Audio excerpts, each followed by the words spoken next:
celebrating spring this week with our Carlsbad Flower Fields box. So for any of you that live down in SoCal, you'll be familiar with the Carlsbad Flower Fields. And what's really interesting is that these ranunculus right here are grown at the Carlsbad Flower Fields. That's where they come from. And our farmer, Milano Farms, they're responsible for farming at the fields, and they basically plant all of the bulbs and they're there ranunculus, and then each kind of day throughout the season when they come into bloom, they have people in there in the early morning cutting them as they're ready. So I thought this was going to be a really exciting one, because for those of you that don't have the opportunity to visit the Carlsbad Flower Fields, and if you Google it or put it on Instagram, you'll just see like rows and rows and rows and rows and rows and rows for acres of different coloured ranunculus. If you don't get a chance to go, then we are going to bring it to you this week instead. So you have 10 ranunculus. They're going to be different shapes, different sizes, different colour tones, but within this kind of coral pink gold aesthetic, which I love. And then also from Milano, we have got 3 pieces of larkspur that's blooming really nicely now. And we have just a piece of waxflower. I'm going to talk to you a little bit about that when we get to that step. And this prickly one with these incredible hot pink flowers is called Lepto. So the Lepto is grown actually on Frank's farm in Vista, also Southern California. So everything here is from like the same part of the world. And so it is a SoCal box this week.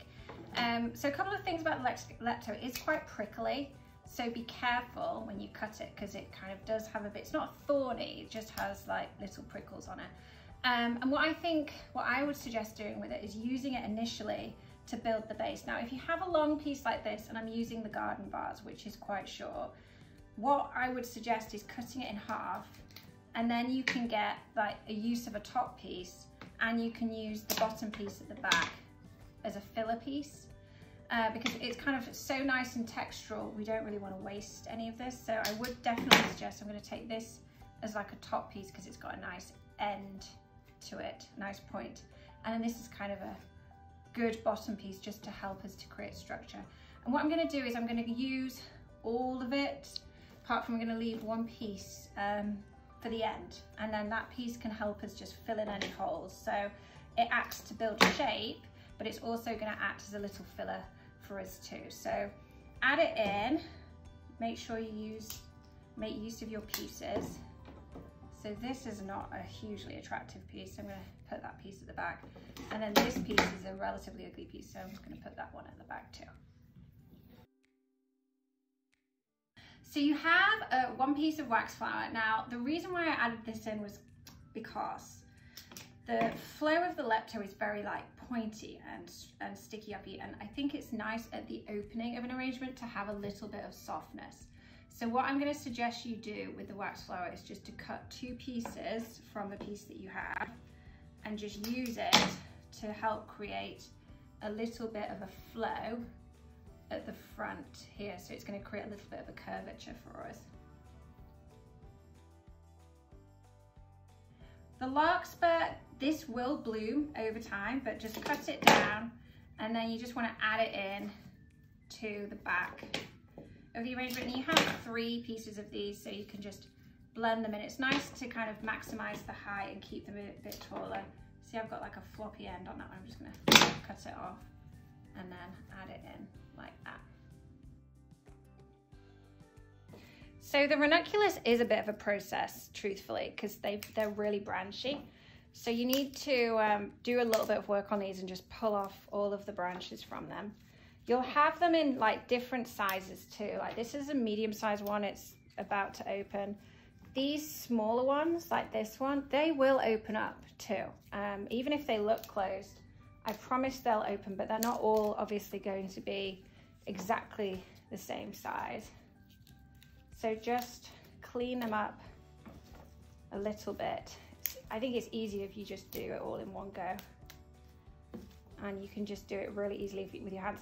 So ranunculus as well, they will dehydrate quickly because they've got very thin stems, but they rehydrate really fast too. So if you have any that have got like a softer wobble, like that one at the end, I promise you, within a couple of hours of it being in water, it will rehydrate really quickly and stiffen up at the neck, which will make things a little bit easier.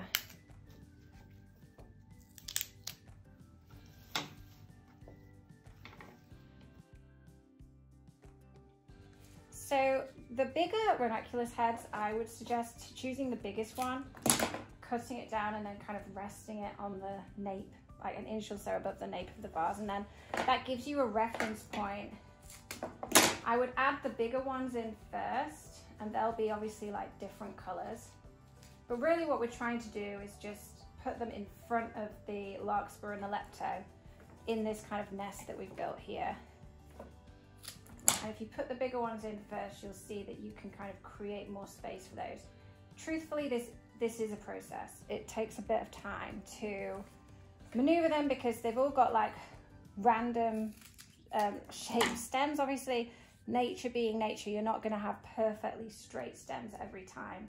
So you do kind of have to treat each stem in its own right and just take a little bit of time. Therapeutically, it's very relaxing, obviously, to add them into the arrangement, and you can play around with them too,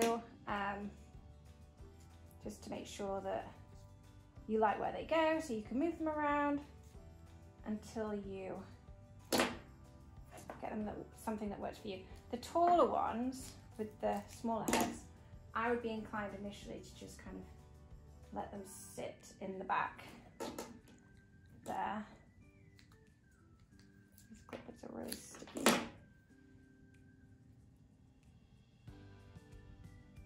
That one. No, you see? Put that one in there. This will stiffen up over time, and then you can cut it down a little bit and let it go shorter. But for now, I'm just going to leave it there.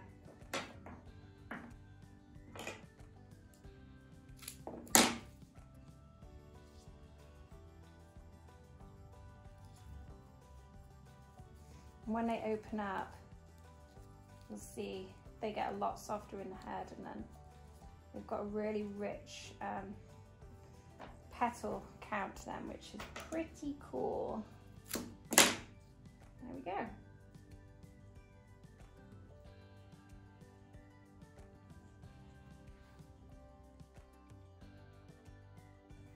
And then with my lepto piece that I left, what I do think is kind of nice is if you cut the middle pieces off, and then you can just, it doesn't need a huge amount of water, this, it has like quite a barky texture to it, but you can add it inside like the nest of the ranunculus as well. Put that one up here, which I think is really pretty because it just helps to bring a bit of color and texture.